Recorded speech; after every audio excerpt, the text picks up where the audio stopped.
Queridos amigos, estoy de veras sorprendido por varias razones. En primer lugar, yo no sabía que existía este grupo. Sin duda, creo que tengo que activar un poco más cerca, ¿me permite? No. Sí, más cerca. Sí. Sorprendido, digo, de muchas maneras. En primer lugar, yo ignoraba que existía este grupo, tan cercano a donde yo vivo, sin embargo, inexistente para mí. Enseguida, un grupo tan entusiasta y tan entendido. Yo comprendo que soy un autor que apenas estoy siendo leído por ustedes. Y eso al mismo tiempo me da entusiasmo, me alegra, porque entonces podemos vernos de nuevo, podemos ayudarnos mutuamente en esta labor de conocimiento de la obra y de lecturas que podrían ser sugestivas.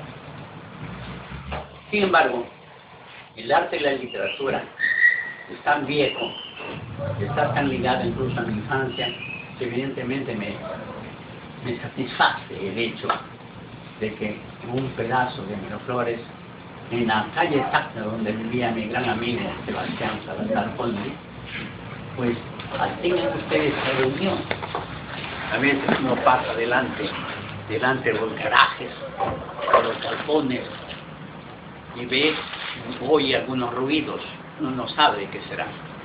Pero fíjense qué alegría saber que detrás en un sitio común, una cochera común, de pronto aparecen semana a semana estas reuniones tan cordiales, y al mismo tiempo están dispuestas a conocer más y más de la literatura y de sus autores. Esto recompensa, ¿verdad? Porque una vez se siente solo, escribiendo solo, frente al papel, frente a sus recuerdos, frente a su cansancio, que a veces se han más. Y sobre todo frente a una cierta ausencia de lector. Lo que uno dice, esta obra he escrito ya 35 libros, he publicado 150 cuentos y algo así, he tenido el gusto de que gente como Antonio me compare con Palma, con Valdelomar y con Ribeiro, pero al mismo tiempo hay cierta ausencia de lectores y hay cierto desconocimiento de nuestros propios valores. Yo sé que por encima de lo nuestro está esta propaganda tremenda internacional. Tenemos la radio, tenemos la televisión, tenemos todas estas formas de cómo los demás saben muy bien. Se está filmando para YouTube esto, entonces más cerquita y de repente más al pie el micro para que haya un buen sonido. Y sea justamente más Ahí. entonces justamente me refería a esta parte de comunicación que a lo mejor no lo es, porque si hemos llegado a un punto en que esa comunicación podría dejar de serla, estos mundos en que tenemos una serie de programas en la televisión, tenemos programas que están en manos en redes sociales, etc. Y entonces podrían saber algo más de lo que nosotros quisiéramos también que se sepa. Hay muchos autores peruanos como yo que han trabajado en mi grupo antes y después de mi grupo.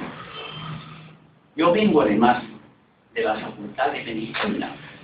Yo he sido de aquellos que erró y dio un mal paso, un faux pas, como les gusta decir a ciertos snobs, diciendo que di un mal paso y perdí mi tiempo en medicina. Pues sí, estuve 3 años y medio en esa carrera y luego me di cuenta de que no me gustaba lo suficientemente.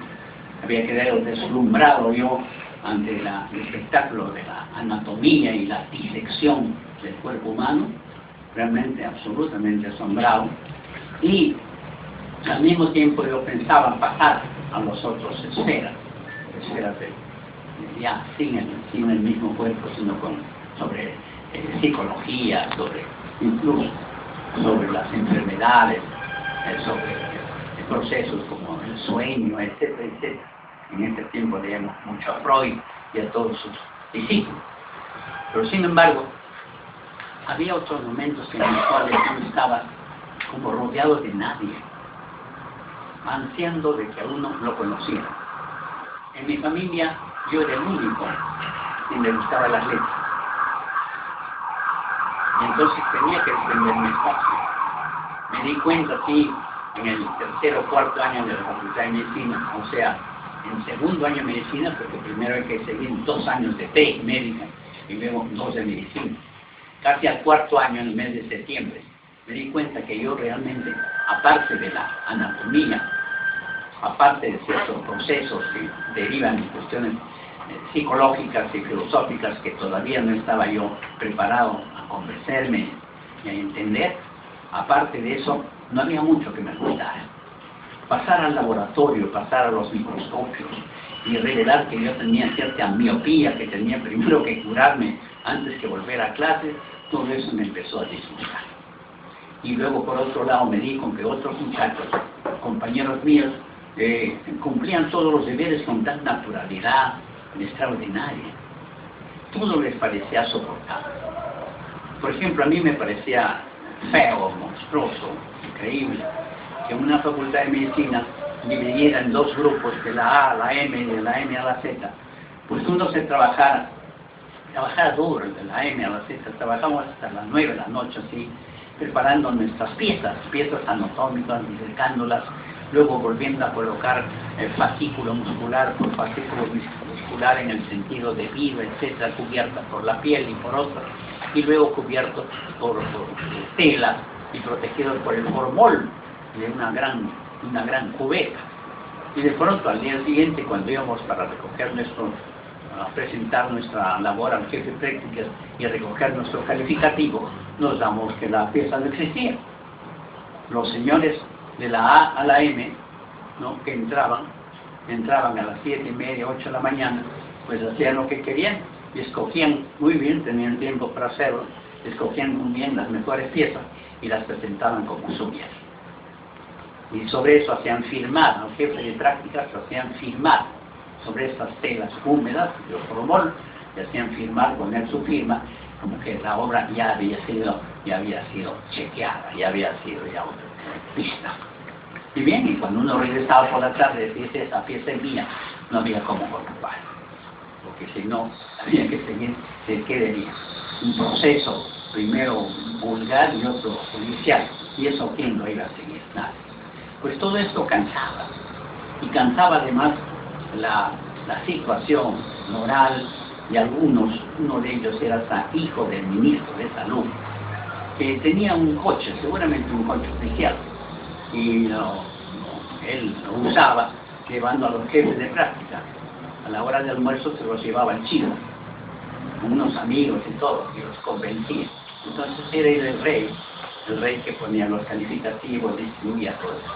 De esa manera, con ampones como esa persona, y con seguidores como esos muchachos que ganaban muy poco, los jefes de práctica, pues evidentemente uno diría, yo considero que uno estaba perdido y que no debía ver este espectáculo. Todo eso sin duda lo veía yo, no lo veían los demás. Entonces me fui. Y allá por el mes de septiembre ya del 4º año, descubrí esto, que yo podía muy bien irme a mi antiguo amor que venció las letras y la literatura. Pero yo seguía aquel criterio de que al ver tantos enfermos, pobres, muy pobres en la sierra, especialmente en Siguas, en Corongo, Pomabamba, luego todo el camino que hay hasta llegar a La Pampa, llegar al Chorro, sitios para tomar el tren de Huallanca a Chimbote, yo veía mucha pobreza. Entonces me decidí originalmente ser médico y cobrar lo menos posible. Pues este sueño se rompió aquí. Entonces tuve que regresar y dije, bueno, mi antiguo amor es letras. Y por lo demás, la mayoría del tiempo que yo estaba en ciencias, me la pasaba en la biblioteca central de La Casona, de San Marcos, donde estaba la Facultad de Letras, ¿no? De tal manera que ahí estaba mi segundo destino. Realmente tuve un problema en la casa. Mi padre era un hombre muy severo, que dijo que cuando uno adquiere un compromiso, esa especie de compromiso es vital y mortal al mismo tiempo, ¿no? Uno se compromete a vivo o muerto. Esas fueron sus palabras. Entonces, para salir de esto, yo hablé con mi hermano, el segundo de mis hermanos, que él era así, estudiante de medicina. Él entendía perfectamente lo que se llama la vocación, y que esa vocación no puede ser, digamos, sustituida por impulsos o por cosas, digamos, que son básicas. Bien, entonces, él me animó, nos reunimos los tres, finalmente mi padre, pues, ahí aceptó, con tal de que fuera muy bien cuidado con mi otro hermano, y entonces de ahí, era septiembre, ya tuve las puertas abiertas para ir al año siguiente a San Marcos. Era guadalupano, y de ahí ir a San Marcos nos parecía a nosotros muy fácil. En cada manifestación, cada fecha extraordinaria, nos íbamos pues, a celebrar con todos los estudiantes sanmarquinos. Y por estos tiempos que yo les hablo, entre el 44 y el 47, la historia del Perú, por una parte, se compuso de una alegría extraordinaria, y pensamos que había otro país mucho más grandioso que hayamos tenido nosotros. Las noticias de la guerra mundial eran importantísimas acá. La noticia de la liberación de París. La celebramos con una gran manifestación de estudiantes colegiales, de estudiantes universitarios. Y fuimos ahí en la esquina de Wilson con Uruguay, donde estaba la alianza francesa a celebrar. Al año siguiente, dieron esas noticias, la rendición incondicional de Alemania, otra manifestación a la calle. Y enseguida algo terrible, ¿no? La preparación y caída, el lanzamiento de la bomba atómica sobre Japón. Pero ya todo eso estaba ya un poco mejorado, tamizado por nuestro 28 de julio del año 45, que teníamos nuevas autoridades, un nuevo Congreso, nuevo desfile de alegría por las calles, y teníamos un gobierno popular que casi había llegado a tener 60 y tantos % frente al otro, que era un mariscal, el mariscal Ureta, que creo que llegó a un 30%. Bien, de tal manera que había novedades en el ambiente peruano, había optimismo extraordinario, y eso me parecía muy bien, porque yo venía de la sierra, a mis 13 años llegué aquí, pero había viajado mucho. Yo viajaba desde los 4 o 5 años, ya sea amarrado a la montura y con poncho de aguas, cuando había necesidad de estas grandes mangaras y lluvias que había, o de lo contrario en las tierras templas. De tal manera que yo viajaba mucho, les veo que mi padre era jefe de correos y telégrafos, y le cambiaban de sede cada 2 o 3 años. Y menos mal que nos daban casa para la familia. Entonces, con esas circunstancias yo me movilizaba. Cada 2 o 3 años no solamente cambiaba, viajaba tremenda cantidad de kilómetros, sino al mismo tiempo yo tenía que prepararme para un cambio de escuela.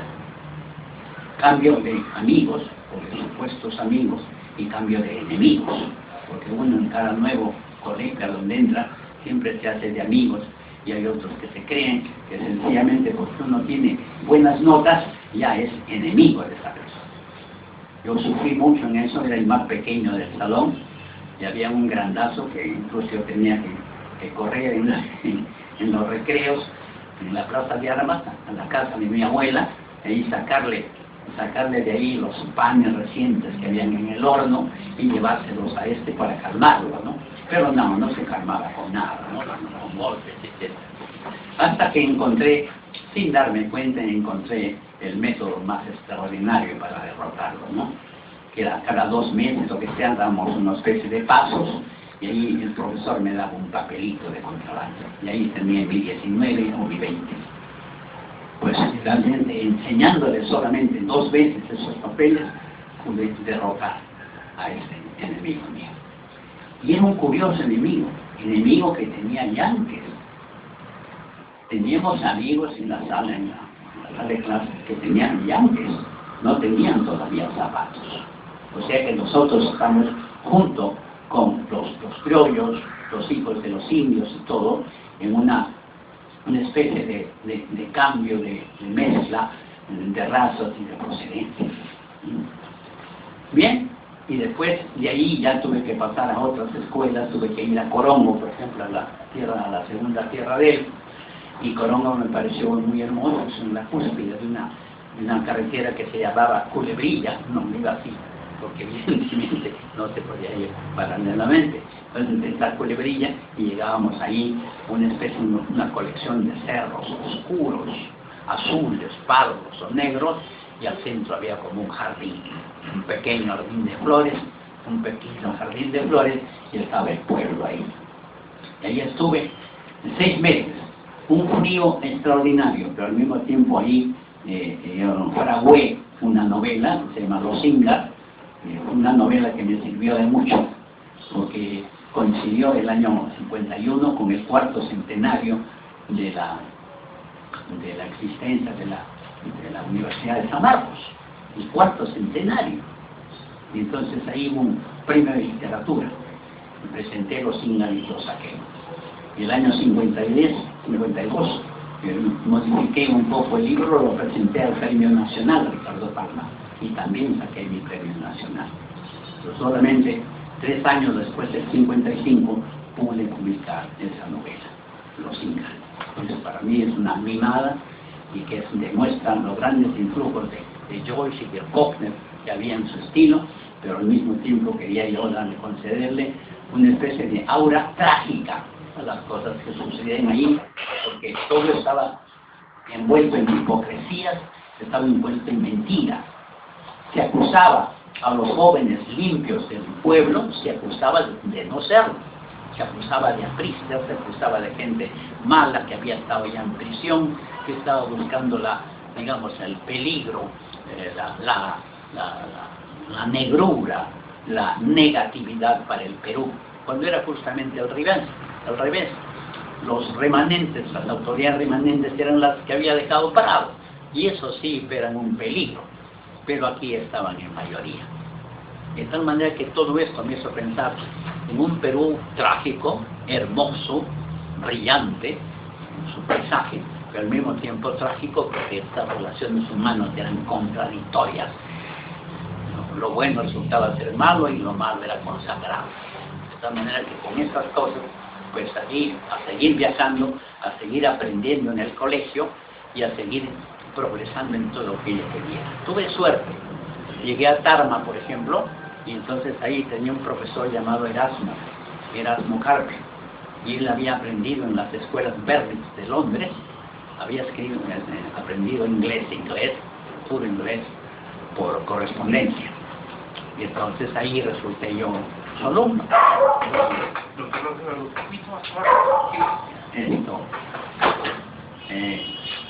Congeniamos muy bien, resulté ser su buen alumno, y desde allí me encantó el inglés. O sea, yo soy tercero de media, y en adelante yo no solamente leía, sino hablaba muy bien en inglés, ¿no?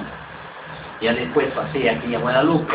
En Guadalupe me di con un profesor criollazo, gordo, pesado, criollazo, que había pasado su vida muy cerca de los Docklands de Nueva York, del puerto de Nueva York, con toda esa aura popular, plebeya, y con todo ese conocimiento de términos duros, procaces, vulgares y todo del inglés. Entonces él fue mi profesor de Guadalupe, mi profesor 2 años, y un profesor que tenía un método formidable.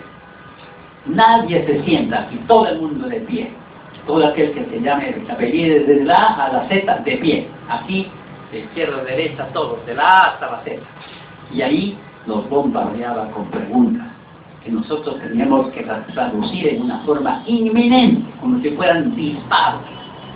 ¿Estuve yo aquí? ¿No estuve yo? ¿Quién estuvo acá? ¿Por qué viniste tú? ¿Cuándo irás? Aquí y allá. Todo en inglés. Que era una cosa pero electrizante, que en las primeras sesiones el de la A estaba pues por allá, por la M ya. El de la M se había subido un poco, etc. Era así, pero al mismo tiempo era muy digamos,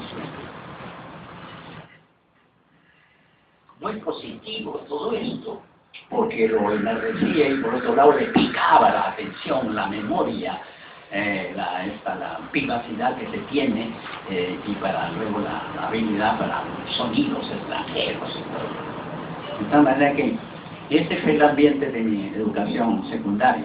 En algunos profesores venía como estos, en algunos profesores en castellano, tuve uno que era pésimo, pero había un señor Ego Aguirre que mantenía cierta espíritu clásico, serio, de los grandes maestros españoles. Entonces él compensaba lo que no daba uno, lo daba otro. Felizmente terminé ahí y iba a cumplir 16 años allá por marzo, y ya me presenté a San Marcos, entré muy bien. Y lo lindo era que uno daba el examen oral, que era el más importante de todos, frente a 5 profesores. Uno lo ponían allí, solo, en asiento, lo sentía un poco desnudo, y 5 profesores, que poco a poco resultaron ser muy amables, muy cordiales. Y preguntaban de todo, no solamente de los cursos, preguntaban de usted, ¿y quién es usted? ¿Y por qué ha venido? ¿Usted cree que va aquí a levantar cabeza? ¿Usted cree que va a triunfar? ¿Qué cosa quiere usted hacer? ¿Usted sabe en qué país vive? Cosas así. Y cuanto más uno se saliera del curso, más les interesaba, porque ya uno entraba en las cuestiones intelectuales, en las posibilidades, en el uso del lenguaje en todas sus formas, ¿no? Porque claro, muchas veces no solamente usaba pues, presente, pasado y futuro en el lenguaje, pero aquí no, había que poner subjuntivos, había que poner condicionales, imperativos, de tal manera que ahí es cuando los profesores se daban cuenta del uso del idioma, y eso les gustaba, y a uno le ponía buena nota. De tal manera que con todas estas ventajas pasé, pero pasé a estudiar premédica y luego ciencia. Finalmente, cuando me di cuenta de todo esto, regresé después de 4 años y medio, volví a San Marcos. Y me di con el patio de letras y con un grupo que, fíjense ustedes, ya estábamos del 45, habían pasado del 48, 49, ya estábamos ahí, las cosas terribles que habían pasado en San Marcos, habían cerrado San Marcos, habían incluso un gobierno democrático como el de Bustamante se había permitido lanzar tanques contra las puertas sagradas de San Marcos, que no se consideraban, y todo esto había corrido en tan poco tiempo 2 o 3 gobiernos. Bravo primero, Bustamante después, y de nuevo de Odría. Cosas interesantísimas, pero al mismo tiempo muy dolorosas. En esa época justamente me dediqué a un primer cuento que se llama Una figurilla, que lo publicó en la revista de la Universidad de San Marcos. Luego después la novela, estudiante de medicina, escribió una novela que se llama El Cínico, que es una especie de asombro de un muchacho serrano ante Lima, porque más me asombró, verdaderamente más que mi recuerdo, que yo traía muchos recuerdos para después escribirlo, pues me asombró Lima por su modernidad. Lima no tenía un gran río, no tenía bosque. ¿Qué clase de pueblo era ese que no tenía río? Que no tenía bosques, que no tenía paseos, era pura tierra o piedra. Y animarse por las calles, etc., las calles casi deshumanizadas. Ellas, la gente no se hablaba, no se saludaba, incluso entre desconocidos, ¿entiendes? Todo eso me pareció algo distinto, me llamó la atención, escribí una novela sobre esto. ¿Y sobre qué? Sobre un personaje que era estudiante de medicina. ¿Y qué es lo que veía este estudiante de medicina? Veía con horror cómo los funcionarios, los empleados de las agencias de pompas fúnebres trataban a los cadáveres. ¿Cómo trataban a los cadáveres? Como sabían que ya eran una especie de cosas, en cuanto descuido hubiera de los familiares, los pateaban, los enganchaban, los tiraban al suelo, lo que sea. Todo eso me enardeció. Entonces escribí sobre estas cosas, el maltrato que se da a los cadáveres, las ideas de la muerte, y al mismo tiempo lo contrario. O sea, el buen humor, la tomadura de pelo, ¿no? la ironía. Luego después escribí el libro de Rosinga, que me gustó mucho, gané el premio Pío 51, 52, y finalmente ya gané un premio nacional. Pero todo eso estaba ennegrecido por la época. En la época no éramos libres. no podíamos salir a cualquier hora, no podíamos reunirnos en grupos, porque estaban prohibidos los grupos por la calle. Luego, las recientes amistades que uno tiene cuando llega a una ciudad grande como es Lima, se da cuenta pues que entre limeños, miraflorinos, todos se protegen entre sí, pero el huérfano, el que acaba de llegar, ¿qué tiene que hacer? Tiene que esperar mucho hasta tener amigos. Esta evolución valió para atesorar imágenes, escenas, lenguajes, en fin, una especie de psicología del sufrimiento por un lado, pero al otro lado miradas objetivas hacia la sociedad, pensando, a pesar de que uno era muy joven, pensando en el futuro del país, futuro de la sociedad, y al mismo tiempo en noticias internacionales. A mí me gustaba mucho, con mi padre era como jefe de correos y telégrafos, le encantaban los periódicos. Primero que hacía cuando venían las valijas, las tiraban al suelo, lo primero que hacía mi padre era coger los periódicos. Abrían, que no estaban dedicados a él, abría los periódicos, los leía todos, sabíamos todo el curso de la guerra mundial, punto por punto, país por país, y en eso nos entretenía. Y todo eso también servía para crear una especie de conciencia de época. Bien, con el tiempo me di con que había que presentar las pruebas de una facultad, había que presentar tesis. En este caso presenté tesis, 2 tesis sobre un mismo autor. William Faulkner, que a mí me ha gustado mucho, ganó en primer lugar en el año 45 en una gran editorial de Nueva York. Le sacaron una colección tremenda, una especie de antología de Faulkner, de unas 800 páginas, donde se le veía ahí en todas las situaciones.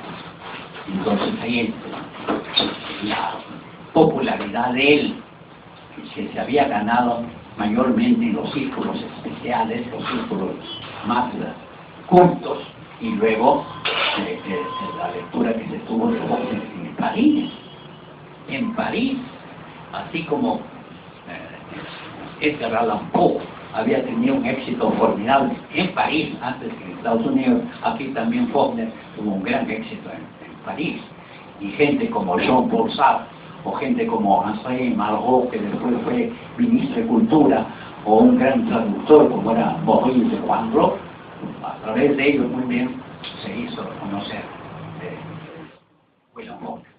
Y después, cuando ya los reviewers, o sea, los escritores de revistas, que querían dar a ver un panorama sobre Faulkner, a quien lo llamaban siempre de ermitaño del sur, etcétera, etcétera, una especie de semisalvaje que estaba en el sur, no entendía pues Nueva York ni las sutilezas de las costas, etcétera.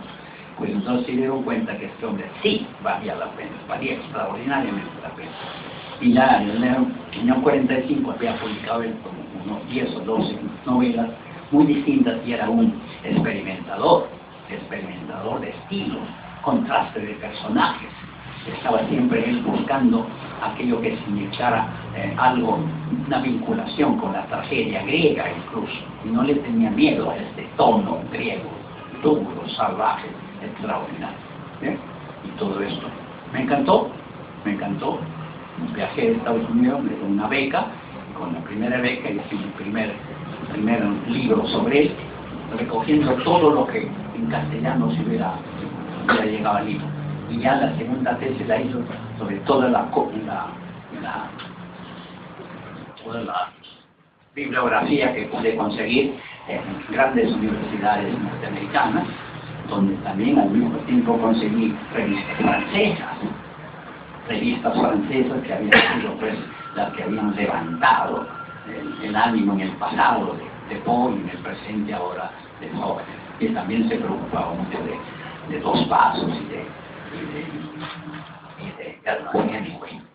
De tal manera que no es un mundo verdaderamente nuevo, y yo no me olvidaba de que en mis inicios, cuando yo estuve desde septiembre a abril, más o menos vacío, con las manos vacías, ahí lo primero que hice fue traducir. Ya venía con el inglés que había aprendido en Tarma, luego con el que aprendí con mi gran maestro en Guadalupe. Entonces me dediqué a traducir, Entonces traduje a grandes poetas, entre ellos a Thomas Stearns Eliot, T.S. Eliot, que era dificilísimo, que había escrito una gran obra de teatro en poesía, que era dificilísimo. Entonces, y había ganado, llegó al premio Nobel con esa obra. Entonces yo comencé a traducir todo: Asesinato en la catedral. Piensen ustedes en el título: Asesinato en la catedral. Después va a venir un libro que se va a llamar Conversación en la catedral. ¿Sí? Entonces, no podía publicarla porque no había sitios donde publicar cosas buenas. Entonces lo tuve que publicar en revistas. Revista Mar del Sur, Revista Mercurio Peruano. Al dividir eso, y encontré un buen amigo que le gustaba el teatro, el señor Pedro Jarque. Entonces me dijo: esto yo lo voy a poner en el Teatro Universitario de Marco. No le creí, pero esos Quijotes que trabajan fuerte también existen. Entonces él, en cuestión de meses, en cuestión de 2 o 3 meses, puso en escena Asesinato en la catedral aquí en el Teatro Universitario. De tal manera que todos eran estas conversaciones que había en medio de las dificultades, en medio de la incomunicación, en medio de la pobreza, porque no teníamos revistas. Y tanto me preocupó esto, que cuando llegué al año 51, yo iba siendo estudiante de medicina. Algunos yo entiendo ahora que me recibían bien porque venía a querer hacer cosas, etc. Pero otros no me querían bien, sencillamente porque yo venía como un intruso. Yo venía de medicina, ellos habían estado todo el tiempo en letras, y luego venía a hacer cosas rápidas, y ellos se molestaban, ¿no? Porque realmente no consideraban que yo debía hacer estas cosas cuando todavía no había pasado un tiempo, digamos, 3, 4, 5 años en letras, ¿no? Yo apenas llegué, estaba 6 meses en letras y ya estaba organizando. Y tuve gran suerte. Me encontré con el magnífico crítico, uno de los mejores críticos literarios del siglo XX, quiero decir, de la nueva generación, Alberto Escobar. Y le dije: me parece aquí que lo que falta es una revista. Ustedes son un grupo de poetas extraordinarios, pero son ociosos. ¿Dónde está lo que ustedes hacen? Entonces dije: no está la razón. Yo tengo un profesor, Puccinelli, profesor de la Colegio Italiano, voy a hablar con él. Y fuimos a la avenida Iquitos, ahí tenía su casa Puccinelli. Fuimos y le hablamos la posibilidad de una revista nueva. Entonces él nos pidió de plazo una obra o algo así, y después ya nos aceptó. Y desde allí, por supuesto, nosotros no teníamos ni siquiera ciudadanía, pero él tenía personalidad y tenía grandes contactos con la Universidad de San Marcos, con la Católica, el periodismo, Mercurio Peruano, todo lo demás, de tal manera que él podía representarnos muy bien y ayudarnos en la recolección de artículos. Y además, de cuando en cuando, él se iba a Europa, especialmente a Italia y a España, y de ahí nos traía artículos. Hemos tenido artículos firmados por Azorín, artículos firmados por el premio Nobel Guillén, artículos firmados por los hermanos Alonso. Entonces, de tal manera que publicamos, la revista se llamó Letras Peruanas, 16 números, desde 1951 hasta el 64. Y ahí caían, como una especie de cocina caliente, van cayendo uno a uno los amigos. Y ahí conocí a gente que fue destacadísima después. Washington de Leal llegó para ayudarnos en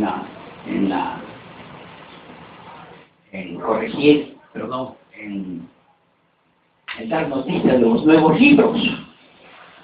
Al mismo tiempo Escobar, que ya estaba preparando su tesis, su primer libro, etc., nos ayudó en la crítica del libro. Tuvimos a Manuel Jesús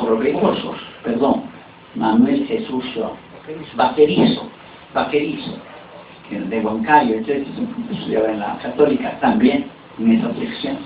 A Abelardo Oquendo, con el tiempo, y otros más, el periodista Fernández Arce, que terminó yéndose por años y años a China, pero que nos ayudó muchísimo.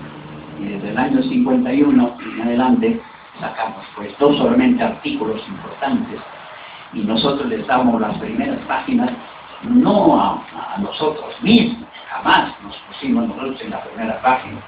Nosotros no éramos parricidas como han sido otras generaciones, sino nosotros dábamos primero, ¿no?, el nombre a los que valía la pena de las previas generaciones. Estaba en nuestra carátula, estaba Sigo Alegría, estaba Raúl Porras, estaba Martí Galán, estaba Estordo Montes, estaba Aurelio Miro Quesada. De tal manera que nosotros no estábamos quitando lugar a nadie, no estábamos aprendiendo. Pero la revista, la armadura, la intención, todo era nuestra. Y así evolucionamos. Yo conseguí una beca en Estados Unidos, entonces tuve más material sobre Faulkner, y después volví, me casé y me fui a Europa con otra beca. No hay forma de conocer el mundo mejor que tener becas, ¿no? Y sobre todo el dinero no sale del bolsillo, sale de la beca, sale de la beca. ¿Bien? Porque si tanto esperan de uno, pues uno también tiene que sacar su parte, ¿no? De otra manera, ¿de dónde va a estar uno pagando viaje pues a Moscú, a Londres y todo? ¿De dónde? ¿No? ¿Y para qué? ¿Viajar para qué? Pero cuando uno viaja becario, ya ahí emplea todas aquellas virtudes por las cuales tiene o cree tener, y entonces va mirando el mundo entero con otros ojos. Y eso me ha servido para mis personajes, porque yo no solamente me preocupo de personajes peruanos o peruanas que estén aquí en el Perú, o extranjeros que están en el Perú, sino yo siguiendo la pista de los peruanos en el mundo, porque hay muchos peruanos, yo algunos de ellos ya me con cierto poderío económico, que están por el mundo entero, son migrantes. Entonces hay que acompañarlos, hay que vivir con ellos, hay que ver sus problemas, etc. De tal manera que yo puse un ejemplo, una novela, mejor novela que tengo, la más voluminosa, que tiene 600 páginas, y que se llama Pálido pero Sereno, Pálido pero Sereno. Y entonces ahí yo sigo personajes, primero aquí en el Perú, tratan tragedias familiares, internas, indecisiones, etcétera, de las cuales sale un hijo como a buscar la vida realmente, porque lo contrario así no puede. Entonces tiene la suerte de progresar en una universidad norteamericana en Nueva York, etcétera, etcétera, y después sigue yendo a Europa, a los grandes repositorios y archivos históricos y literarios. Entonces y se da la vuelta por San Petersburgo, por Rusia y por todas las partes. ¿Por qué? Porque es posible hacerlo. Y mientras eso uno va conociendo ciudades, personas, etc., y va viendo hasta dónde llegan los peruanos.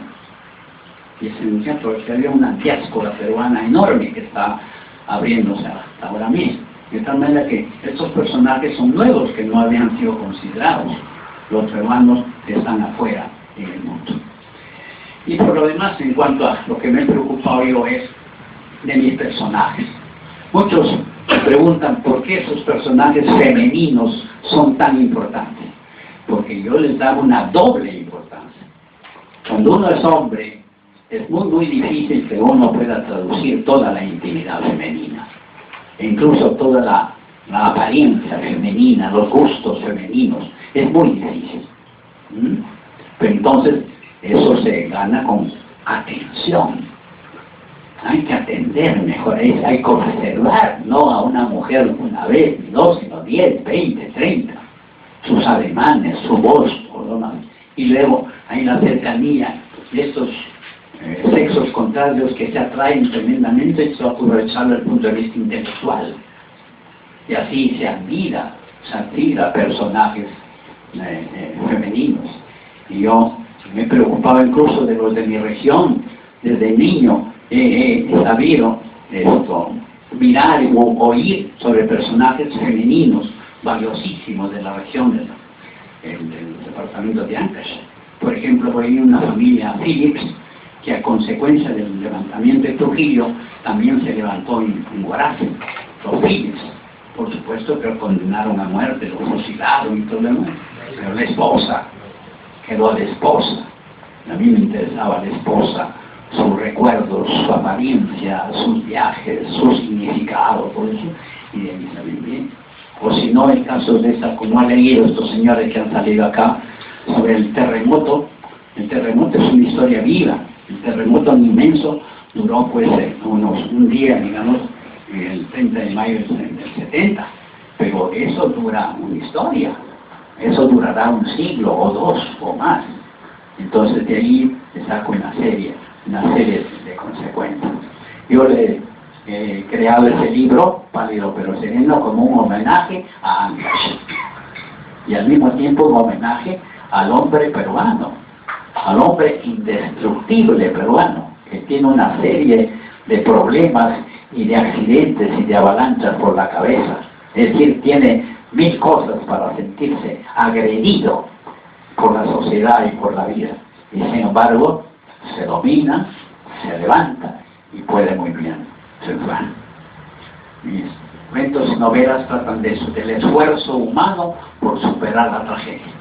En todo caso, por convivir con ella, pero ser digno de ella. Traer el mundo clásico al mundo moderno. Pero el mundo clásico representado por los más grandes caracteres, más grandes situaciones en que los hombres y la ética se miren de cara a cara y no dar cabidas tan criolladas, inventos, mentiras, chapucerías, etcétera, ¿no? Que son la vida criolla.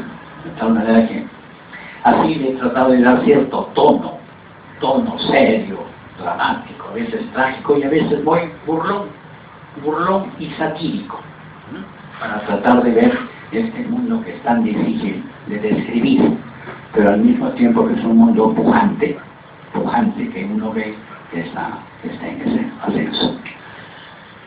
Yo traía algo para leer, pero con esta luz tan difícil no creo que pueda leer.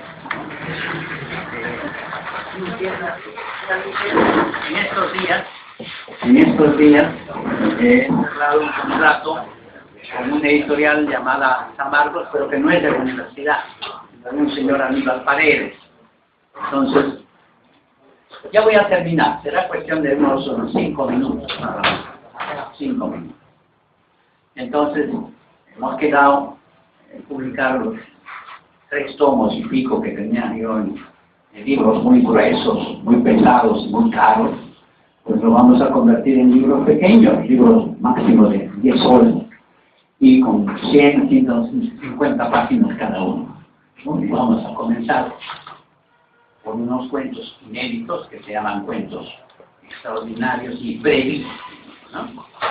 Vamos a ver. Joven violada por 8 hombres. En medio de un revuelo de periodistas y camarógrafos, una joven sube al estrado y se sienta sola a la gran mesa. Gracias. Varios de aquellos preguntan a la vez. Siguen el revuelo y la confusión, hasta que una voz se impone en la sala y dice: señores, antes de formular sus preguntas, pido 1 minuto de silencio en honor a ella. Durante esa pausa, ella recibe toda clase de miradas, desde burlonas hasta libertinas, pero hay también otras pensativas y solidarias. Transcurrido el lapso, ella alza la voz y dice: espero que en este para mí larguísimo minuto algunos de ustedes hayan comprendido lo que de veras siento. Muchas gracias, señores. Eso es todo. Y se retira. El bombazo de Tarata. Consideran un tema tan difícil como ese. El bombazo de Tarata. Durante décadas, mientras éramos niños y jóvenes, las historias de torturas y privaciones, por ejemplo la del hombre de la máscara de hierro, nos fascinaban como hitos de aventuras inevitables. Es fácil y a la vez horrendo imaginar el encierro de aquel hombre, digo, de su cabeza, boca y ojos dentro de una prisión maquiavélica, sin duda abierta y maléfica, a la cual se suman los otros encierros sucesivos de patios, calabozos, grilletes, cerraduras y llaves sobre llaves, y todo el castillo acaba siendo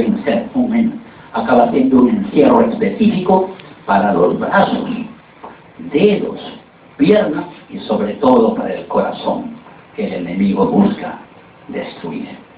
Y todo este conjunto, la máscara, la cabeza, la inutilidad de ojos y piernas, constituyen también insultos y ofensas. Y así el condenado de ahí dentro, con las pestañas quizá reducidas también, y más aún con la boca prisionera, sin duda piensa que el mundo es el olvido de cualquier pequeña felicidad. Como por ejemplo, solo el ver el trayecto de un rayo de sol por el patio. Pensemos ahora en la calle Caracas. Se habla de un terrible personaje, el que vive hoy mismo no fuera, sino dentro de su cabeza, el que tiene todo un edificio en llamas quemándole por dentro, y en ese trayecto a las cenizas sus ojos seguirán ardiendo, y aún arderán sus ideas, y buscarán herir más, quizá para reconstruirse de nuevo. Ese producto del tiempo infeliz, con el edificio completo y en llamas metido dentro de su cabeza, permanece todavía ahí, según dicen las mujeres insómines de Caracas.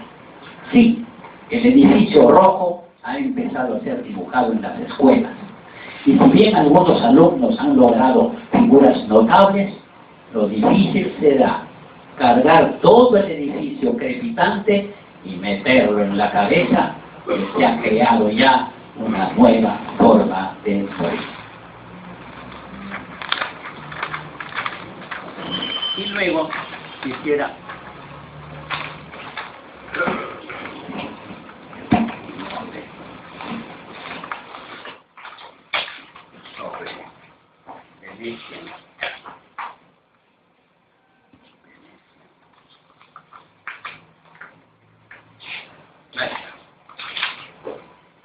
Venecia y el lago Titicaca. Después de todo, en mi vida sí he tenido suerte. En un solo día, digo más bien en un solo amanecer, desde la cubierta del último ferry que surcó el Titicaca, salí del camarote y recibí mi bendición.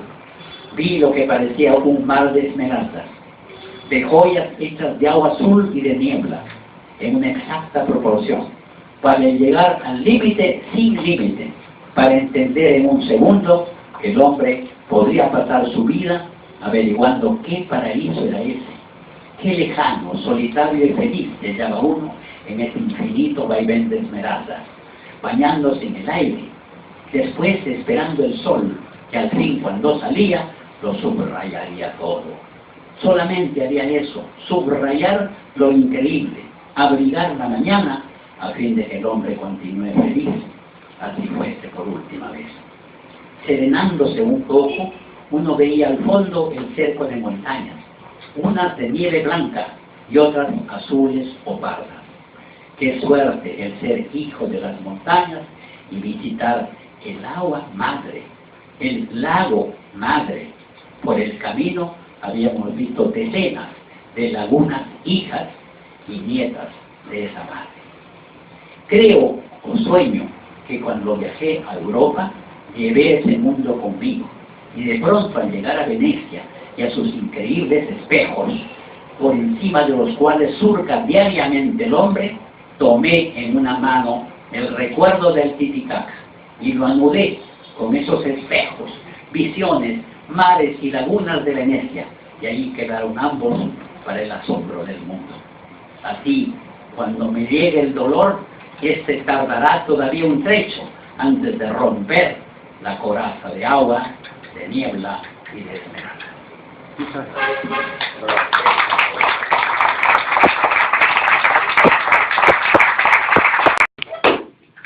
Queridos amigos, estoy de veras sorprendido, por varias razones. primer lugar, yo no sabía que existía este grupo. Sin duda, Creo que se puede activar o un poco más cerca, ¿me permite? Aló. Sí, más cerca, más cerca. sorprendido, digo, de muchas maneras. En primer lugar, yo ignoraba que existiera este grupo, tan cercano a donde yo vivo, sin embargo, inexistente para mí. Enseguida, un grupo tan entusiasta y tan entendido. Yo comprendo que soy un autor que apenas estoy siendo leído por ustedes. Y eso al mismo tiempo me da entusiasmo, me alegra, porque entonces podemos vernos de nuevo, podemos ayudarnos mutuamente en esta labor de conocimiento de la obra y de lecturas que podrían ser sugestivas. Sin embargo, el arte y la literatura es tan viejo, está tan ligado incluso a mi infancia, que evidentemente me satisface el hecho de que en un pedazo de Miraflores, en la calle exacta donde vivía mi gran amigo Sebastián Salazar Conde, pues tengan ustedes reunión. A veces uno pasa delante de los garajes, de los galpones, y ve, oye algunos ruidos, uno no sabe qué será. Pero fíjense qué alegría saber que detrás en un sitio común, una cochera común, de pronto aparecen semana a semana estas reuniones tan cordiales y al mismo tiempo tan dispuestas a conocer más y más de la literatura y de sus autores. Esto recompensa, ¿verdad? Porque una vez se siente solo, escribiendo solo, frente al papel, frente a sus recuerdos, frente a su cansancio, que a veces ya no le más. Y sobre todo frente a una cierta ausencia de lector. Lo que uno dice, esta obra he escrito ya 35 libros, he publicado 150 cuentos y algo así, he tenido el gusto de que gente como Antonio me compare con Palma, con Valdelomar y con Ribeiro, pero al mismo tiempo hay cierta ausencia de lectores y hay cierto desconocimiento de hoy. Dio un mal paso, un faux pas, como les gusta decir a ciertos snobs, diciendo que dio un mal paso y perdí mi tiempo en medicina. Pues sí, estuve 3 años y medio en esa carrera y luego me di cuenta de que no me gustaba lo suficientemente. Había quedado deslumbrado yo ante el espectáculo de la anatomía y la disección del cuerpo humano, realmente absolutamente asombrado, y al mismo tiempo yo pensaba pasar a los otros esferas ya sin el mismo cuerpo, sino sobre psicología, incluso sobre las enfermedades, sobre procesos como el sueño, etcétera, etcétera. En este tiempo leemos mucho a Freud y a todos sus discípulos. Pero sin embargo, había otros momentos en los cuales yo estaba como rodeado de nadie, ansiando de que a uno lo conociera. En mi familia yo era el único que le gustaba las letras. Y entonces tenía que defender mi espacio. Me di cuenta así en el 3er o 4.er año de la Facultad de Medicina, o sea, en 2.º año de Medicina, porque primero hay que seguir 2 años de fe médica, y vemos que nuestros propios valores. Yo sé que por encima de lo nuestro está esta propaganda tremenda internacional. Tenemos la radio, tenemos la televisión, tenemos todas estas formas de cómo los demás saben muy bien. Se está filmando para YouTube esto, entonces más cerquita y de repente más al pie el micro para que haya un buen sonido. Y decía justamente, entonces justamente me refería a esta parte de comunicación que a lo mejor no lo es, porque si hemos llegado a un punto en que esa comunicación podría dejar de serla, estos mundos en que tenemos una serie de programas en la televisión, tenemos programas que están en manos de redes sociales, etc. Y entonces podría podrían saber algo más de lo que nosotros quisiéramos también que se sepa. Hay muchos autores peruanos como yo que han trabajado en mi grupo antes y después de mi grupo. Yo vengo además de la Facultad de Medicina. Yo he sido de aquellos que errores de medicina. Casi al cuarto año, en el mes de septiembre, me di cuenta que yo realmente, aparte de la anatomía, aparte de ciertos procesos que derivan de cuestiones psicológicas y filosóficas que todavía no estaba yo preparado a convencerme y a entender, aparte de eso, no había mucho que me gustara. Pasar al laboratorio, pasar a los microscopios y revelar que yo tenía cierta miopía, que tenía primero que curarme antes que volver a clases, todo eso me empezó a disgustar. Y luego, por otro lado, me di con que otros muchachos, compañeros míos, cumplían todos los deberes con tal naturalidad extraordinaria. Todo les parecía soportable. Por ejemplo, a mí me parecía feo, monstruoso, increíble, que una facultad de medicina dividiera en dos grupos, de la A a la M y de la M a la Z. Pues uno se trabajara duro, de la M a la Z, trabajamos hasta las 9 de la noche, así, preparando nuestras piezas anatómicas, disecándolas, luego volviendo a colocar fascículo muscular por fascículo muscular en el sentido de vida, etcétera, cubierta por la piel y por otra, y luego cubierto por tela y protegido por el formol de una gran cubeta.